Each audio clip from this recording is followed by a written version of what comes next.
Bless all the paths our feet walk to be free. Bless all the paths our feet walk to be free. Yeah. We're all part of the many colors of the races. As one people, we unite to awaken our brothers and sisters. As rainbow warriors, we stand for truth, love, light, and the unity of our planet. We strive for continued freedom, equality, respect, and oneness. This quest remains ongoing, so even as our bodies get tired and we slumber at night, the rainbow never sleeps. Breathe, everybody. So let me give you a little bit of history. You can still catch my breath because I'm vibrating this morning. In a good way. So, TRNS, the rainbow never sleeps. Scott and I have been doing workshops for years. We've been dancing this dance with each other as far as self-help work, chasing demons out of people, waiting for helping people turn their lights on, men, women, brothers, sisters. One light at a time is our mission. It's always been our mission. It's been his mission in his personal life and mine in my personal life. And as we started doing men's work and different things, my brother has always been a very open person about the races. Martin Luther King is one of his favorite people in the world. So as we have danced this dance, he actually came up with the TRNS, the rainbow never sleeps. And if you ever looked at Scott's arm, well, one of them anyway, he's got a tattoo of the world with this funky little dude around him. We call him Rainbow Man. And I wrote a song called Rainbow Man a long time ago, and it's about the same thing. It's about all the different colors of the races. Well, every time Scott and I email or text or whatever you do nowadays, Facebook and Twitter and whatever, we always sign it at the end, TRNS. And as we did that with our workshop sites, a lot of people were like, well, what does that mean, TRNS? Well, they knew it stood for the rainbow never sleeps, but they never really understood it, and Scott and I knew what it meant in here. So that's when I wrote this piece, which is fine that you don't have to necessarily put it back up there. And it's not necessarily a poem, it's just the embodiment of this. Well, there's no accidents. There's never an accident. There's never accidents, because what do I know about International World Peace Day? I didn't know that. I'm not really watching the news a lot. I do it on the internet on purpose. I just didn't know that that was what today was deemed. But Spirit must have known that I was going to be doing a talk, because the way this talk happened is kind of funny, because, again, Scott and I always end our emails or texts to each other with TRNS. And I was talking to him recently, and I said, you know, lately for me, TRNS has meant more the Rain Man never sleeps. Because I've been processing a lot of things, especially with doing some talks about polarity and things like that. And I'm always talking about the inner selves, and this talk is still going to be about the inner selves, because it's always an inside job. But as I wrote that to him, I started laughing and chuckling, and then that's when Spirit said, well, that's what your next talk is going to be. Not about Rain Man, but about the rainbow. And there's no accidents that, again, it's done today on International World Peace Day. Now, last week I did a talk called All In, and this is kind of a continuation of that as well. And it's kind of also a continuation of the talk the week before, which was called An Invitation to Be Brave. This is all part of it. Because when we did the meditation today, I invited people to go within themselves as a place of discovery and look for all the moments in your life that you may have been in judgment. And this is a discovery. This is not to share with anybody. This is your own meditation. I affirmed that a meditation is an introspective place, moment in time, and it's a place for us to listen. Praying is when we talk to Spirit. Meditation is when we listen for the answers. Well, you are Spirit, so sometimes you have to listen for your answers. And I know that in this earth walk, as Mark Pasqualino, from day one in 1963 to now, I have had judgment in my body. I have had judgment in my thoughts. Amen. And breathe. Should I be crucified today? No. Been there, done that, right? We did that already, or so the story goes. And there was a lot of lessons that that man offered to us to step out of martyrdom and to step out of judgment. There's a lot of spiritual masters that have walked before us that have talked about this. This is about us inside. This is more about the selves than any other talk could ever be. Because every single aspect of yourself is every single aspect of the people out in the world. It's funny, when you walked in, we see you with the rainbow colors. I'm like, he knew what the talk was about. Because this is, again, a place of going inside and remembering that we're all the same.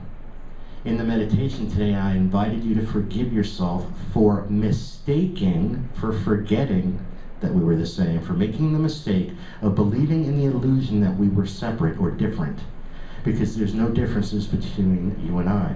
There may look like there are, but when it comes to the gist of the crux of who we are inside, we are all the same. Now, what this piece for me means, and I'm going to go back over it because it's a short piece, but it's we are all part of the many color of the races. Pretty simple line. It's a truth.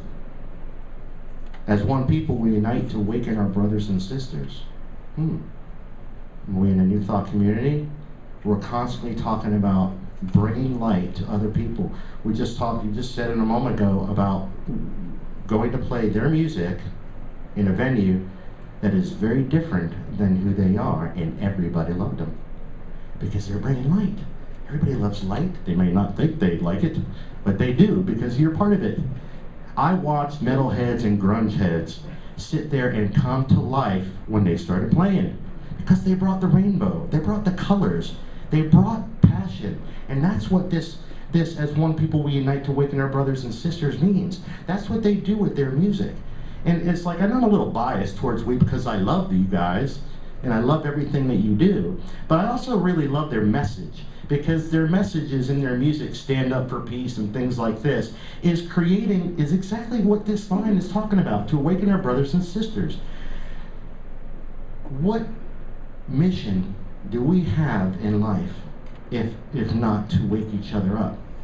Now, if you're sleeping and you want to sleep really tight, then maybe this lifetime I have to learn the lesson of bringing the blanket over your shoulders, making sure the AC or the heat has you nice and cozy, because for this earth walk you've decided to be in a certain place spiritually.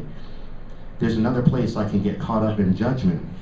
I can get caught up in judgment, well, they're not enlightened enough. Look at that, they're still using old school practices. Gosh, that's another place to get stuck in judgment.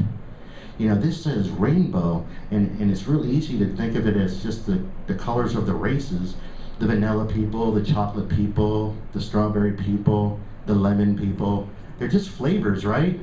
Well, what about the tall people, the short people, the fat people, the skinny people, the gay people, the straight people, the people that like to dress in completely different clothes than their gender even suggests and break all the rules? It's about them too. It's about all of it. It's about any judgment I may have ever had for anybody that looked, felt, sounded like they were different than me. I come in a very unique body this lifetime. I come with very unique mannerisms. I'm Italian. Everybody knows I'm Italian. We make fun lovingly of my Italianness, and so do I. And so do all the eyes within me. And that's okay in a loving place to discover the nuances and differences of the human race and how to celebrate those differences, to celebrate the nuances, to celebrate the colors of the rainbow. That's what this is all about. That's what the song Rainbow Man is about, which we've sang here before, and I'll go through that one day because it's a very childlike song. Because one of the lines in that song is, look at the children watching them play, together all races, they know the way. Because little kids aren't judgmental of color. They'll sit in a sandbox and play with somebody green if they come up and play in a sandbox. What they're going to get mad at is if you take their toy, if you throw sand in my face, or if you don't share your cookie. It's real simple rules with kids, man. We're the ones who teach them prejudice. We're the ones who teach them judgments. We're the one who put this poison inside of their bodies when we look at somebody of color or somebody different than us. And we go, yeah, see, yeah. Well, you know that those kind of people. See, if we've even innocently stereotyped And we're going to say the word guilty only for a quick second, because I will always say that guilt is a barometer. It's a barometer, just like you have a barometer outside to let you know what the weather is. A barometer for you emotionally to let you know where you are, to let you know if you are congruent with your essence, and your essence is of God. Your essence is of purity. Your essence is of love. So if I'm feeling guilty about something, it's trying to tell me I just stepped out. I just became incongruent with who I am. And that's all it's supposed to be there for. Just a quick little reminder to get me back in line and in line with my essence of who I am, so that as I treat the next person I see, I'm treating them as I would treat myself. Oh, who had said that before? Whatsoever you do to least of your brothers and sisters, that you do unto me. What was that guy's name? Jesus something?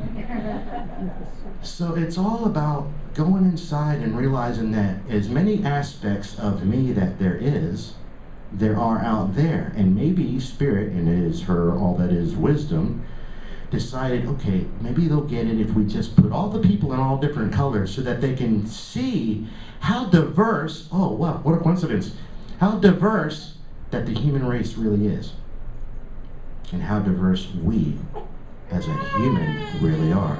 Amen. He's agreeing. He knows. That's an affirmation.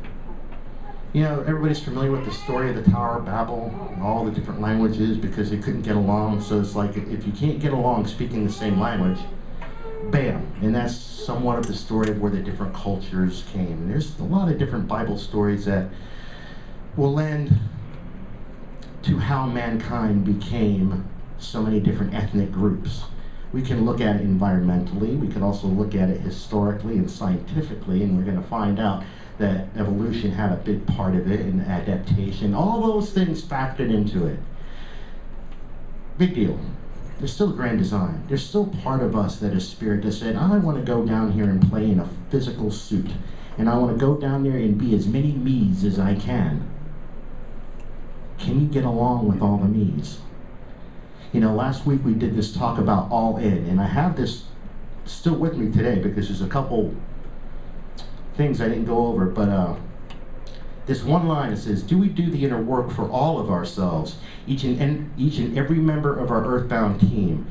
Check in with the masses, make ready the cast, assure no one comes apart at the seams. That line means, when you're doing the work, whatever the work is, I'm always going to call the work any kind of work that you're doing to go inside and discover you. Any kind of work that's going to discover you and what's in between you and just being you. And the just being you part is the God part of you. That is that God self that I'm always talking about.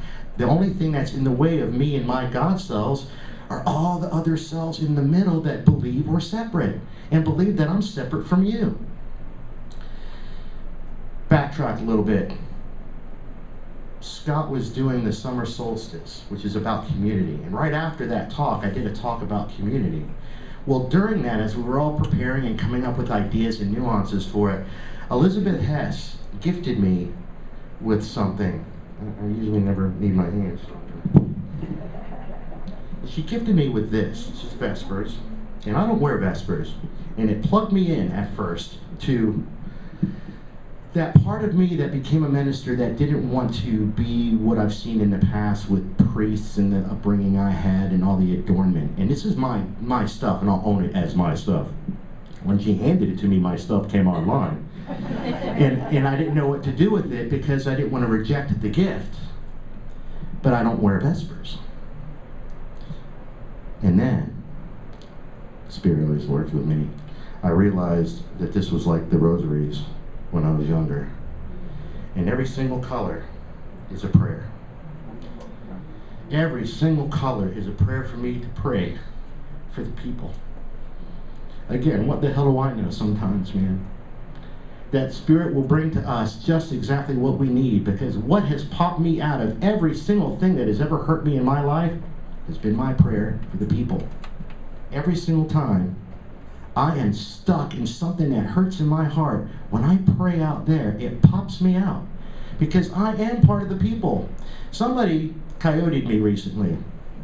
They put my name in the prayer box.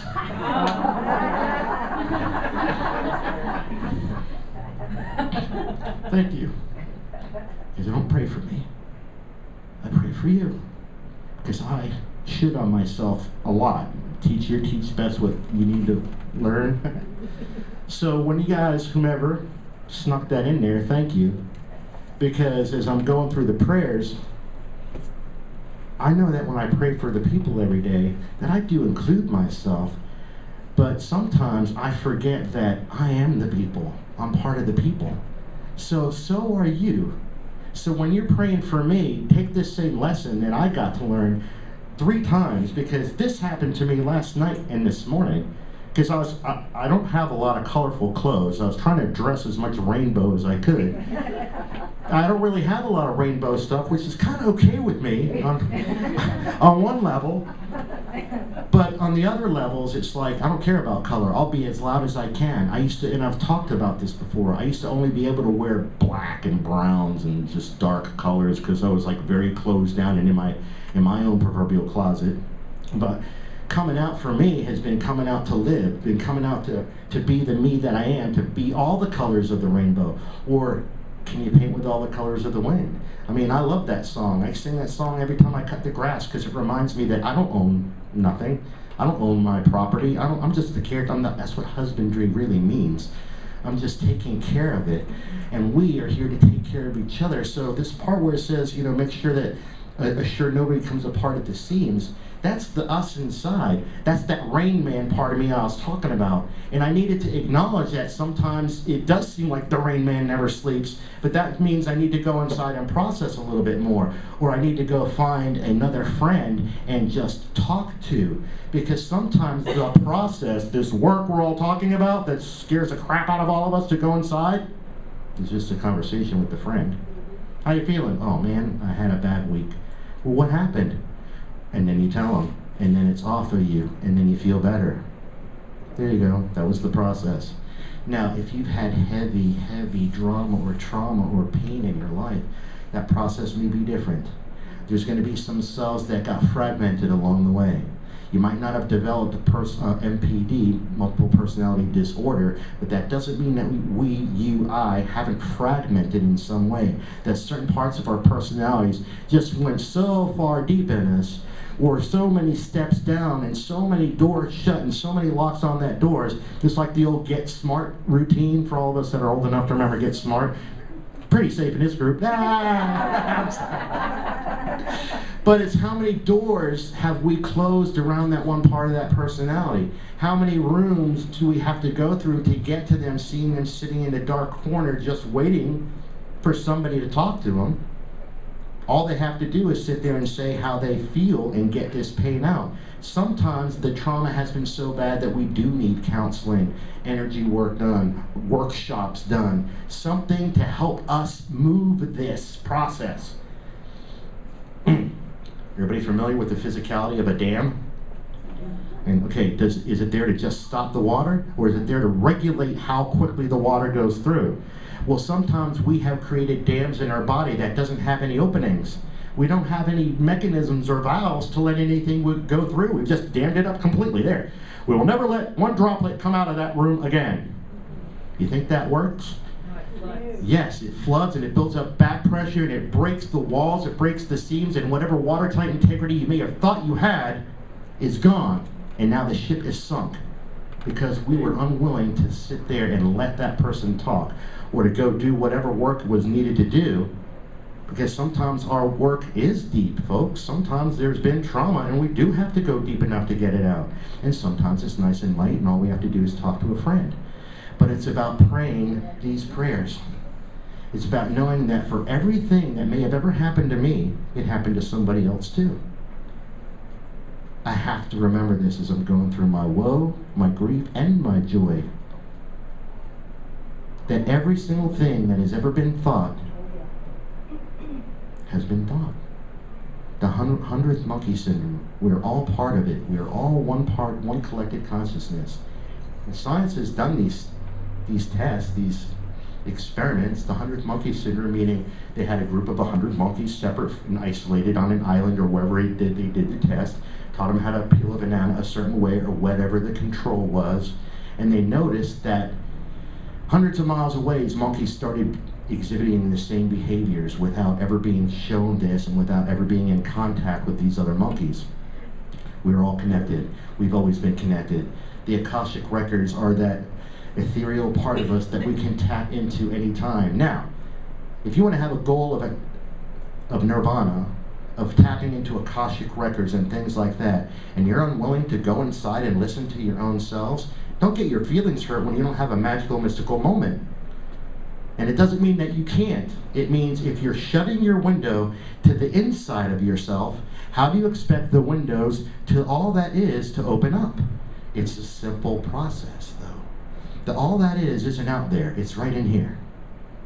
First off, that's number one. It's always been here. It always will be, and it never will end. That is the continuity of the universe and all the universes. The universe is within yourself, selves and self. But if I am unwilling to talk to me, how do I expect to talk to God? Even though I'm the God, but let's just pretend for a moment that I'll just pretend for one more moment that God's out there and I'm all just little human by myself. And I want to talk to God. And he, she, all that is just saying, I'll talk to you when you talk to yourself. When you're willing to go inside and listen to what you have to say. When you're willing to own the hurt as much as you're willing to own the joy. You have to celebrate all of this. And know that this International World Peace Day is International World Peace Day in here. It's got to be in here first. If International World Peace Day doesn't start at home, what's the point of going anywhere else? What's the point of opening your door? And I'm not asking everybody to give up on their life because they haven't perfected this. I'm saying this is home. This is the door that you open. It opens inward, and the color of the races are the color of you. The color of the races are the color of you. Every single part of yourself is something that is in every single one. So if I've ever had a judgment about their looks, their attitude, their body shape, their nose, think of anything. Then I'm really just going in the mirror and telling myself all those things. I'm telling myself how unworthy I am. I'm telling myself how I don't deserve. I'm telling myself how I'm not equal to. It's like I made jokes last week, but this isn't a funny thing. We're still living in a day and age where women aren't getting the same pay. That's not okay with me. It's not okay with me at all. I remember when Steph and I had quit Tony Roma's, which is where we met. We were serving. None of us were looking for a career. We just wanted a job to make money. We went to a place called Protocol, and it was a telemarketing place. Now, the only evidence I'm going to suggest for the reason this happened was because I am 20 years older and had 20 years of business management under my belt. But we applied for the exact same job, did the exact same thing, and they paid me $1 more. Pissed her off. But I don't know if it was about woman, and it may have been about experience. And I tried to offer that. I said, they might have looked at the fact that I've got resumes and management, and they were probably like, why are you even at a telemarketing place? I was being lazy is what I was being. I didn't want to be in corporate America anymore. But I saw how it landed in her, and she was right. Because part of me was like, unless this is purely on the fact that my resume says management, this and that, but for what I was doing, quite frankly, I should have got paid the same as her. We're on the phone. Hello, would you like blah, blah, blah, blah. She actually was better at it than me because I hate sales. And that's in our day and age, right now. We hear all this stuff with the Ferguson, Missouri stuff. That's what this is about. That's what this is about. But it's an inside job always. Am I judging someone inside? My secret. I don't ever have to tell a person if I don't want to. Only I and Spirit are going to know if I'm prejudiced in any way, shape, or form. It doesn't make me a great human if I'm not. It doesn't make me a terrible human if I am. It just is what it is. And it makes me separate. That's what it makes me. It makes me not with you. Because there's a lot of people of all the different colors and flavors that I've had fun with in this lifetime. And we're allowed to tease each other about our flavor nuances, like me being Italian and talking with my hands. That's okay with me. That doesn't hurt my heart. That in no way demeans this human being or any other human being that's Italian talks with their hands and hits things. That doesn't demean me. That's an endearing quality. But certain things aren't endearing qualities. Certain notions that we've had about different cultural people, different races, or different ethnic origins. We're all the same race, by the way, first off. It's called the human race. Even science now is going, there's not different races. There's different aspects along the DNA codes and how they get twisted in the genomes of those race, of our race. But one race, and we have a lot of flavors. That's cool because I like Neapolitan ice cream, right? Don't we all like different flavors of things? Otherwise, why would we even have a spice rack in our house? What would be the point? Just put it there, I'll eat it. If I'm just supposed to nourish my body, just to keep me walking on the planet, then why am I even using seasonings? So maybe all we are is literally the salt and pepper of the earth. Have we ever heard that before? And the rosemary and thyme and ginger and the bitters and the sweets and the sours. So colors or flavors, bitter or sweet. Sometimes you're going to run across that. Do you take something? Let me just ask this. Show of hands if anybody's ever had dinner, put something in their mouth, had a little bit bitter on it, took the whole plate, just crap canned it. Ow, the heck with this meal. I tasted something bitter. But we're willing to do that with whole ethnic origins of people? Because sometimes with what we know of them comes just a little bitterness because we don't know their whole story. We're willing to listen to all of their selves because there's got to be sweetness there. There's got to be. The tongue is the most amazing organ in the human body. It will represent to you every aspect of creation, every aspect of the colors of the rainbow, and all the flavors. Are you going to cut your tongue off to spite your face, so to speak? It's like if you don't like the flavor that you just put in your mouth. Watch this. Wow, that was easy. Rinse it. Go take a shower if somebody got on you don't like the way they just showed up. Go take a shower and rinse it off you and find out what about me just got plugged into them. Because sometimes the notions I've had about other groups of people were point blank my judgments, my hurt, my pain, because if I was feeling in a place of love that day, I would just seen with the eyes of love. And it's that simple. You still got to go look in the mirror. Can you go look in the mirror as a white person and see your inner black person? The only thing I didn't get from that is dancing, because I can't. Or is that a stereotype? Ooh. Or is that a playful one? I'm Italian, talk with my hands, make fun of myself. That's actually a compliment because they have a lot more rhythm than I can, but not all of them do. So that would mean it would be a stereotype. Just like I'm sure there are some Italian folk that can manage talking without all over the place with their hands. Maybe. But it's about appreciating and loving every single aspect, and to know that when I have something like this, such a wonderful gift that will show me that each moment I get to say a prayer for all the people that have ever walked the planet, all the people that may ever walk the planet, and know that within each color is a story. Are you willing to hear the story of the people in the world? Are you willing to hear the story of you? That's my invitation to you. Is to look in the eyes of every brother and sister you meet and see how many colors you can see in that one person. Thank you. The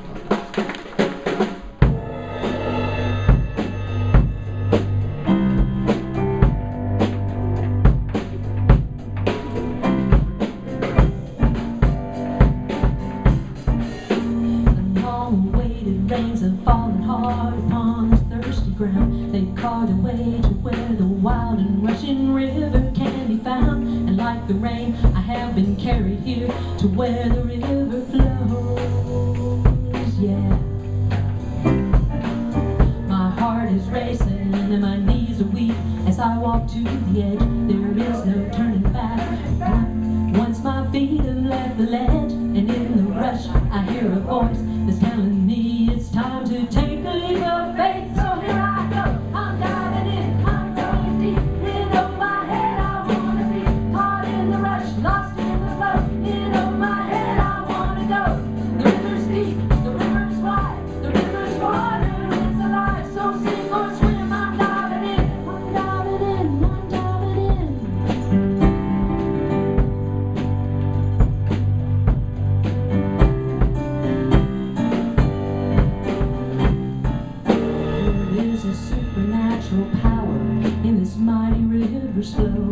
He can bring the dead to life, and He can fill an empty soul and give our hearts the only thing worth living and worth dying for. Yeah. But we will never know the awesome power of the grace of God until we let ourselves get swept away into this holy flood. So take my hand, we'll close our eyes and count to 3 and take the leap of faith. Come on, let's go. I'm diving in, I'm going deep. In over my head, I wanna be caught in the rush, lost in the flow. In over my head, I wanna go. The river's deep, the river's wide, the river's water is alive. So sink or swim, I'm diving in. Yeah.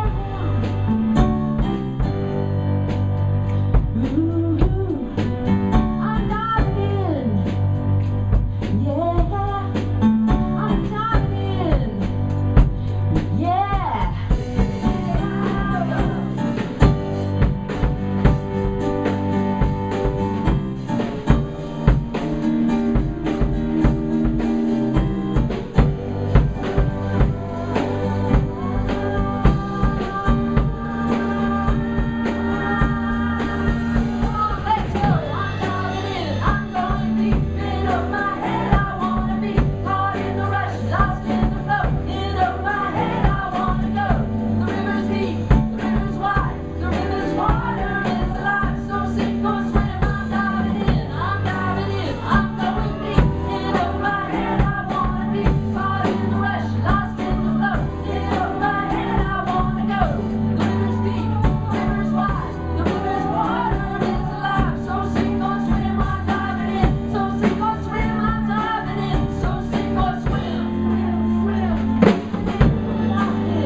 Bless all the paths our feet walk to be free.